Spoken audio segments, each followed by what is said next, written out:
이재명 후보의 전두환 전 대통령 재평가 발언은 당내에서 여진이 좀 있습니다. 일단 이 후보 어제 수습 차원의 발언을 내놨습니다. 전체적으로 보면 전두환 3자 호황을 잘 활용해서 경제가 망가지지 않도록 경제가 제대로 움직일 수 있도록 한 것은 성과인 게 맞습니다.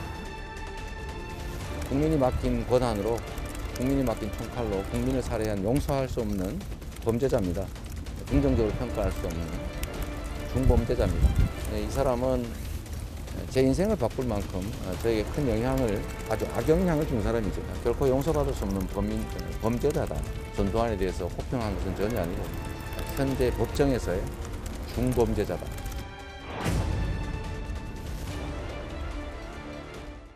그런데 중진 의원부터 친문으로 분류된 의원까지 어제 오늘 공개적으로 이재명 후보를 향해서 쓴소리가 나왔습니다. 흑백 논리 차원에서 접근했다라고 말씀하셨습니다만 불필요한 말씀을 하신 것 아닌가 이런 생각을 가지고 있습니다. 윤석열 후보의 발언하고는 다른 얘기라고 저는 생각합니다만 어쨌든 저 개인적으로는 불필요한 말씀이었다 이렇게 생각합니다. 전두환 씨는 학살자고 국가를 전복한 범죄자거든요. 이 사람을 놓고서 공과를 따진다는 것 자체가 얄팍하게 표를 구하는 아주 위험천만한 포퓰리즘이 아니고 뭐겠습니까? 이제는 두 후보의 차이가 없어졌어요. 노선의 완벽한 일치를 지금 보고 있거든요. 두 분이 단일화하시는 것이 저는 국민들의 혼란을 줄이는 일이다 이렇게 생각하고, 아니 웃을 일이 아니라 실제 그렇습니다. 당내 목소리를 좀 들어볼게요. 중진 의원인 이상미 의원은 매우 부적절하다고 했고, 글쎄요, 진성준 강병원 의원 친문계로 분류가 되는데 불필요한 말씀이다라고 얘기를 했습니다. 당내에서도 여기서는 선을 그어야 된다고 생각을 좀 한 겁니까? 저는 그렇게 보입니다. 예를 들어서 이상민 의원 같은 경우는 사실은 그 이재명 후보의 전두환 전 대통령 관련 발언, 그게 이제 특히 여기 그 그래픽에 나왔듯이 공과가 있다 이런 얘기 아니겠습니까? 그런 부분도 민주당으로서 민주당이 그동안 지켜왔던 여러 가지 철학과 입장과 비교하면 그 말은 하지 말았어야 한다 이런 입장이고요.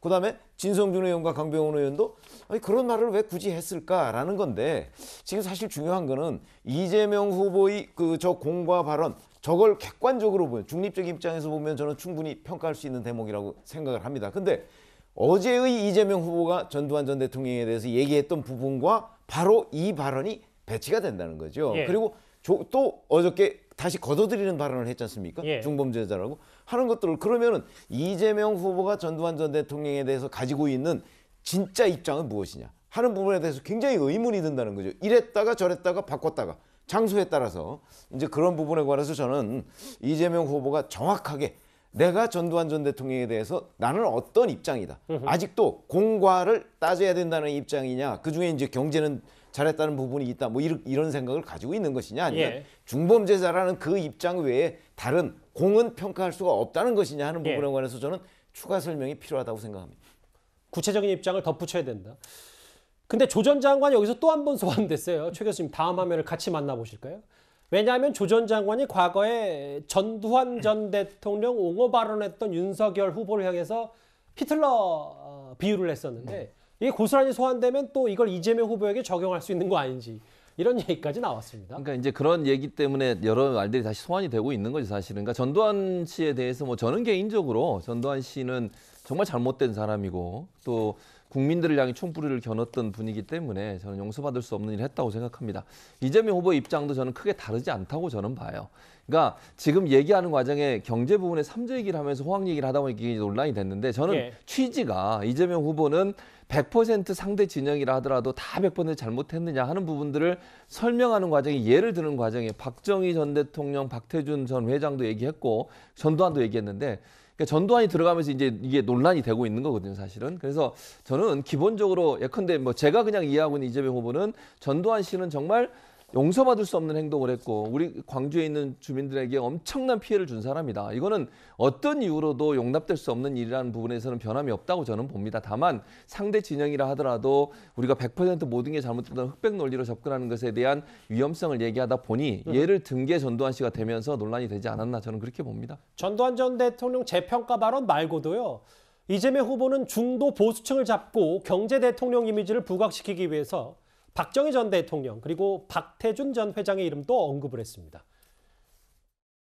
대구 경북이 낳은 평가는 갈리지만 매우 눈에 띄는 정치인이 있었습니다.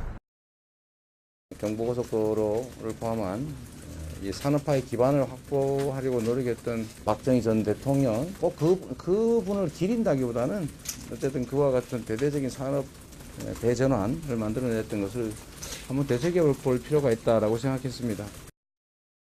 박태준 회장의 이 도전 정신과 불굴의 의지, 그리고 국가의 대대적인 투자와 경제 부흥 정책이 크게 좀 도움될 만한 부분이 있다고 생각합니다.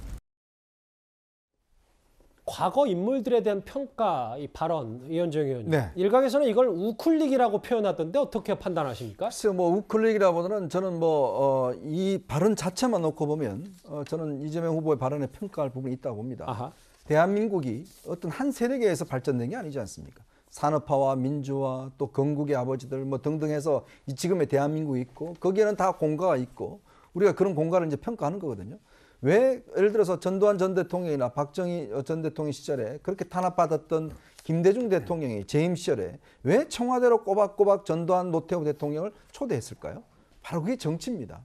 이제 그것에 대한 어떤 면에서 모든 걸 인정하기 때문에 하는 거거든요. 마찬가지로 저는 이재명 후보도 본인이 가지고 있는 어떤 편협한 생각. 예전에 보면 그런 이야기도 하더라고요. 종전선언 반대하면 다 친일파다. 이런 이야기도 하긴 하는데 어쨌거나 이런 발언 자체는 저는 정당하다고 보지만 문제는 이게 상황에 따라서 너무나 달라지기 때문에 정말 진심이 뭐냐는 데 대해서는 저는 솔직히 모르겠어요. 나중에 딱 대통령 혹시 되신다 하면 또 다른 평가를 낼지는 모르겠습니다. 근데 정작 보면 본인은 아직까지 이 국립묘지에 박정희 전 대통령이라는 묘소를 참배하지 않고 있거든요. 예.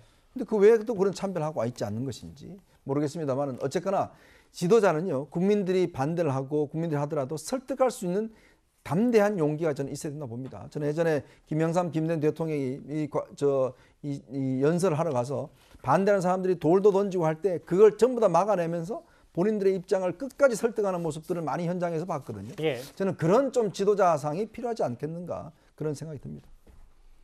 또 하나 있습니다. 그런데 부동산 관련 정책도 여론에 따라 입장이 바뀌는 거 아니냐. 여권의 공세도 있습니다. 야권의 공세죠. 들어보겠습니다.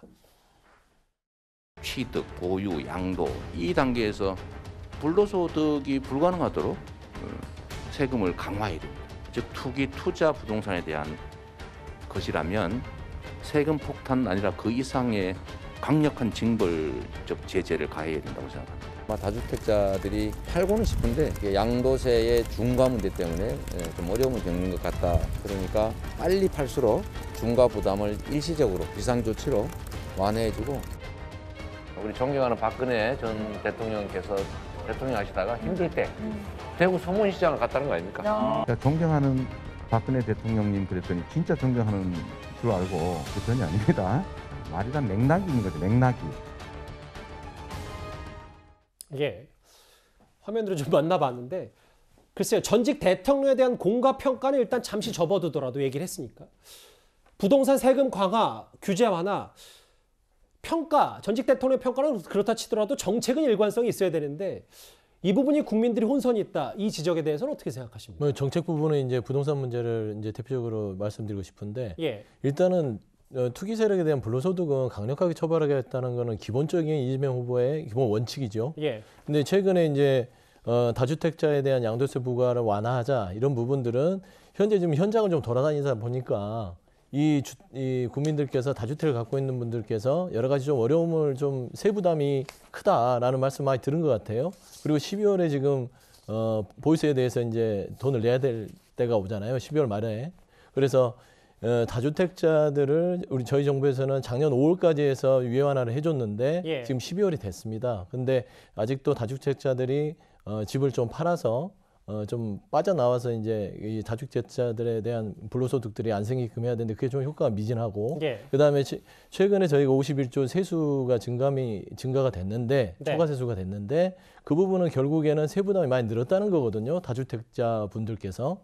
그래서 그 부분의 경감을 조금 더 유예를 해서 유연하게 다시 다주택자들이 주택을 팔고 부동산 시장을 좀 이렇게 빠져나올 수 있도록 좀 그런 기회를 주자는 의미에서 좀 유연하고 실용적으로 좀 접근한 부분이지 말 바꾸기는 아니다. 좀 그렇게 판단했으면 좋겠습니다. 알겠습니다. 예. 부동산 얘기까지 뭐 오락가락하는 거 아니냐는 야권의 지적에 뭐 서영주 대변인님 저렇게 일단 여러 가지 설명들을 덧붙여 주셨습니다. 알겠습니다.